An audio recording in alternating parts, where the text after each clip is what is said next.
நம்ம நிறைய கிறிஸ்தவங்களை கேக்குறது எனக்கு ஆச்சரியமான விஷயமே என்னன்னா அதுதான், எப்படி நமக்குள்ள எப்படி இருக்க முடியும், நமக்குள்ள பிரிவினைகள் எப்படி இருக்க முடியும், நம் விசுவாசிக்கிறவர்கள் நமக்குள்ள ஒரு சகோதரிகளுக்குள்ள எப்படி வித்தியாசங்கள் விரோதங்கள் உண்டு பண்ண முடியும், எனக்கு அது விளங்காத காரியமா இருக்கு. சோ இந்த மாதிரி விஷயங்களுக்காக நம்ம ஜெபிக்க போறோம். அதுக்கு முன்னாடி நான் உங்களுக்கு ஒரு வசனம் வாசிச்சு காமிக்கணும்னு நினைக்கிறேன்.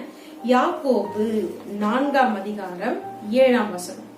ஆகையால் தேவனுக்கு கீழ்ப்படிந்திருங்கள், பிசாசுக்கு எதிர்த்து நில்லுங்கள், அப்பொழுது அவன் உங்களை விட்டு ஓடி போவான்.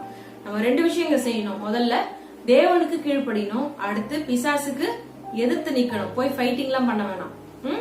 பிசாசுக்கு எதிர்த்து ஜஸ்ட் நின்னா போதும். பாருங்க, நம்மளுடைய போராயுதங்களை பத்தி எபேசியர் 6 கூட படிச்சிருப்போம். அது எல்லாவற்றிலும் நம்ம ஸ்டாண்ட் பண்ணணும் தான் வசனமும் போட்டிருக்கு.